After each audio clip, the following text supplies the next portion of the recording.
And actually, going through what you and the rest of the family have gone through. I think when you are bereaved at a very young age, anytime really, but particularly at a young age, I can resonate closely to that. You feel pain like no other pain. And you know that in your life, it's going to be very difficult to... Imagine waking up one morning to discover that you own one of the most valuable private estates in the world. You have thousands of acres, old castles, and beautiful coastlines that the British Crown has owned for centuries, making millions of pounds each year. This is what happened to Prince William. However, his actions as the new owner upset the royal family and caused problems with Queen Camilla's close circle. As a result, her sister was quietly removed from her role. This is just the start. What William has inherited shows where real power lies in the royal family and suggests that his relationship with his stepmother's family may not heal. Welcome back. If you're new here, please subscribe and hit the notification bell. We explore interesting stories about the royal family, and this one gets even more intriguing the more you learn. Let's start from the beginning. The estate that changed everything. What William actually inherited. On September 8, 2022, Queen Elizabeth II passed away at Balmoral Castle. This event triggered many legal and financial changes for the British royal family. Titles changed, roles shifted, and large amounts of wealth and property changed hands automatically. For Prince William, who was 40 years old at the time, the changes were massive. When his father became King Charles III, William automatically became the Duke of Cornwall. This title gave him control over one of the world's most valuable private estates. The Duchy of Cornwall was worth about $1.2 billion. It includes 135,000 acres of land, 18,710 acres in Cornwall, almost all of the Isles of Scilly, Dartmoor and Devon, and large properties in Herefordshire and Somerset along with financial investments. Think about that. 135,000 acres, an entire archipelago, the Isles of Scilly off Cornwall's coast, half of Dartmoor, ancient farms and historic estates that have gained value for nearly 700 years. King Edward III created the Duchy of Cornwall in 1337 for his son Edward, the Black Prince, who was the first Duke of Cornwall. The charter states that the Duke of Cornwall should be the monarch's eldest surviving son and heir to the throne. Now nearly 700 years of history belong to William. In 2025, Prince William earned about $30 million from the duchy. This money came from land, tenant farmers, holiday cottages, financial investments, and rights accumulated over centuries. Unlike most wealthy people, William pays this income voluntarily as the duchy is legally exempt from corporation tax. However, the duchy is just one part of what William controls. Understanding the entire situation is important because it shows why his decisions about who to keep and who to remove matter so much. The Queen's personal estates, what Charles inherited, and what William will get next. The story becomes more complicated when Camilla's family gets involved beyond just a payroll issue. When Queen Elizabeth II passed away, two key properties were part of her personal estate. These do not belong to the Crown or the state. They were privately owned by the Queen, inherited from her father, King George VI. These properties have been passed down through generations. The first property is Sandringham House in Norfolk.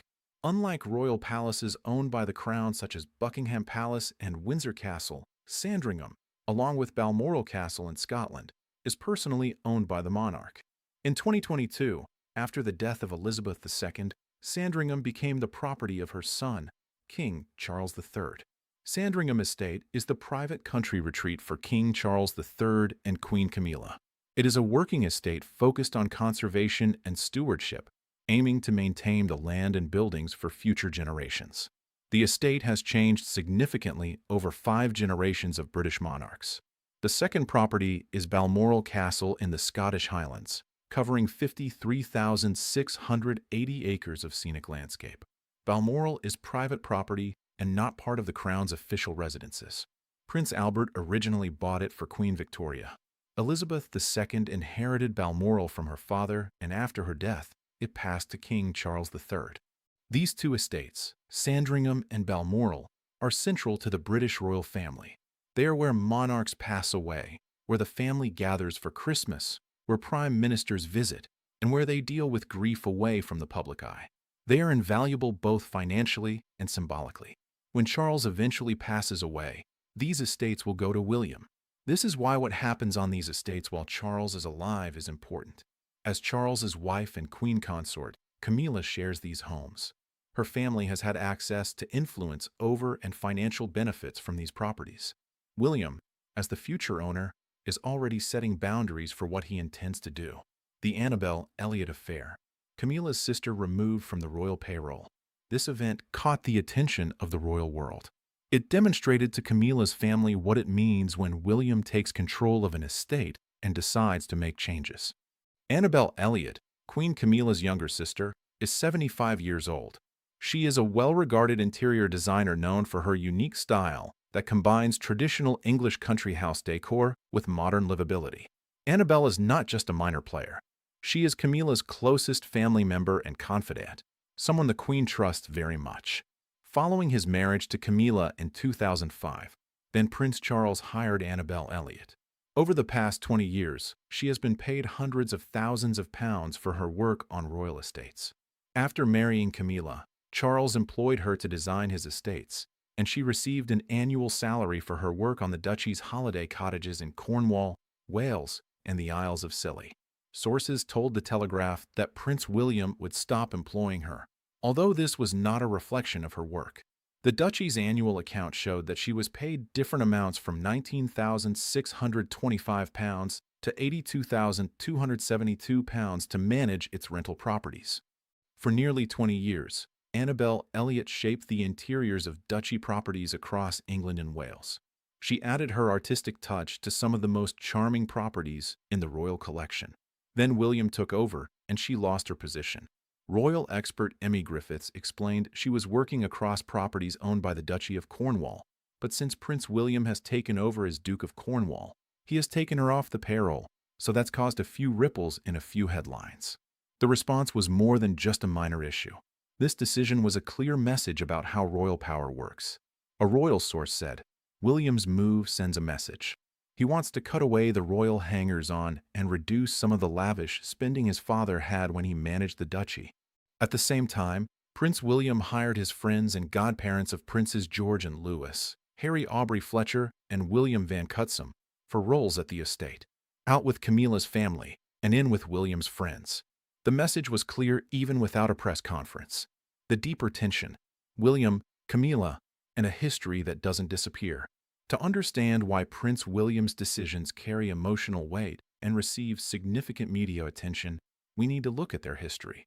This history is complicated.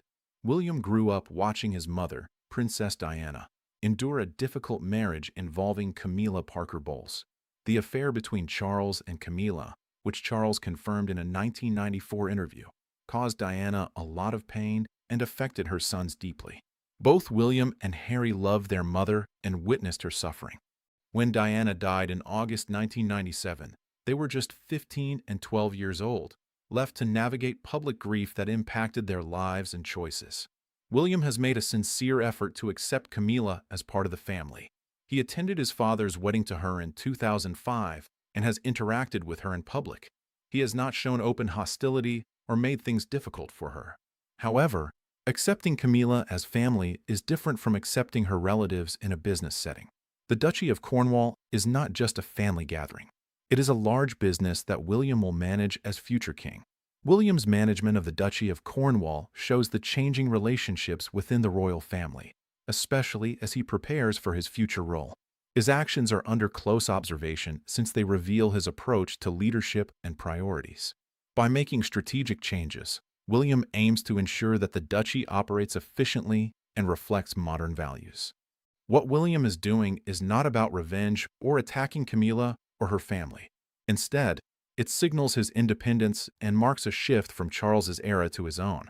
This change directly affects Camilla's family's financial ties with the crown, the staggering scale of what William controls and what's still to come.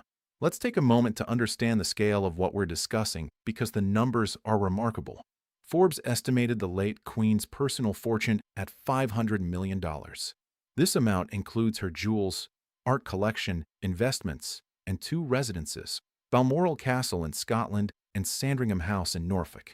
The royal family's wealth, valued at least £18 billion in land, property, and investments, usually passes to the new monarch and their heir in a long-standing tradition. When Charles passes away and William becomes king, he will inherit an incredible financial empire. This includes Balmoral, Sandringham, the sovereign grant which rose to £132 million for 2025 to 2026 to support royal duties, the crown estate valued in the tens of billions, and a private art collection, jewels, and investments built over generations. It's important to understand that committees or the government do not manage Balmoral and Sandringham. They are personally owned and managed by the monarch. The owner decides who works on the properties, who lives there, and who benefits from them. After it was revealed that Prince William earned $30 million from his duchy in 2025, some residents in Cornwall expressed feeling abandoned by the royal family. This situation highlights an important point. The duchy comes with responsibilities and expectations from the communities connected to it. William is learning, sometimes in a difficult way, that owning this much land means dealing with the relationships, tensions, and obligations that come with it. At the top of this list of relationships is the complicated dynamic with Queen Camilla and her family. Camilla's position, power now, uncertainty later. Queen Camilla currently holds a strong position in the British royal family. She lives at Buckingham Palace, Clarence House, Sandringham, and Balmoral. She has official duties, public roles, and the full support of her husband, the king. However, experts say her position could become less stable if King Charles dies. If she outlives him, she would likely become Queen Dowager. As his wife, she could inherit various assets and properties they shared, including Clarence House worth about $72 million and Highgrove House valued at around $39 million. She would also receive financial support to maintain her standard of living. It's important to note that Sandringham and Balmoral are personal properties of the monarch. When Charles dies, these will pass to William as the new king. Camilla would no longer control those estates. She might be a guest depending on William's decision. Recently, Camilla has taken steps to prepare for her future. She sold her private property, Ray Mill House in Wiltshire, which she owned before marrying Charles. This was her retreat where she enjoyed gardening, calling it the best therapy in the world. Selling it might mean she wants to focus more on her royal life with Charles, or that she needs to rethink her long-term property plans. For her family, especially her sister Annabel Elliot, the future looks uncertain. Annabel has lost her income from the duchy, but Buckingham Palace confirms she would still have some involvement with the household when possible. Reports say she is working on the king's Sandringham estate in Norfolk, so she maintains some connection to the royal family through Charles. However, once William becomes king, her connection will depend on his goodwill. William has already shown through his management of the duchy where his priorities lie. What this all means: power, legacy, and the future of the monarchy. What does this all mean for the royal family, for Camilla, and for the monarchy that William will lead one day? First, let's clarify what William's management of the Duchy of Cornwall means. Many have misunderstood the story. It is not mainly about personal conflict with Camilla. It shows that William wants his future reign to be different from his father's. The relationships and financial arrangements that King Charles built over his 40 years as Duke of Cornwall won't just pass to the next generation. With every decision he makes about the duchy, William is preparing to be king. He is learning how to manage large assets and complex organizations. He is understanding the difference between courtesy and responsibility. And like every monarch before him, he learns that the crown must prioritize good management over feelings. Removing Annabel Elliot is a small financial decision with payments ranging from £19,000 to £82,000 a year, which are minor compared to a £1.2 billion estate. However, this decision carries important symbolism. It signals to Camilla's family that they cannot take their position for granted. It shows the royal household that William makes his own decisions. It reveals to the public that the transition from Charles's era to William's has quietly begun, not with grand ceremonies, but with thoughtful reviews of the duchy finances. Meanwhile, the future ownership of Sandringham and Balmoral looms large. These estates will eventually go to William and then to George. The line of royal ownership from Queen Victoria to Charles III will continue. Each new owner will decide what those estates look like, who can visit, and what legacy they want to create. Royal wills are private. We won't know much about the Queen's personal wealth or how it is divided among her family. However, We can learn from public decisions such as the duchy's financial reports and management changes. At its core, the British monarchy is about inheritance. It's about what gets passed down from one generation to the next and the responsibilities that come with it. William understands this better than most. He grew up around it and witnessed its challenges. Now he can shape it himself. The estates belong to him. The decisions are his to make. The legacy, for better or worse, will be his. For Camilla's family, who gained a lot from King Charles's kindness, the impact of William's approach is already noticeable. This shift isn't marked by conflict or drama. It's felt through a duchy payroll report and in the hiring of people William trusts. Quietly, power in the royal family has always communicated its message. Right now, it is conveying something clear. This situation may seem like it's about payroll and contracts, but it runs deeper. It reflects the transfer of power and the differences between the king who is in charge now and the king who will come next. It raises questions about whether those who built their careers around King Charles will have a role in the future that William is carefully creating. What do you think? Is William right to start fresh with his own trusted advisors? Or does this send a negative message during a time when the royal family needs public support? Share your thoughts in the comments.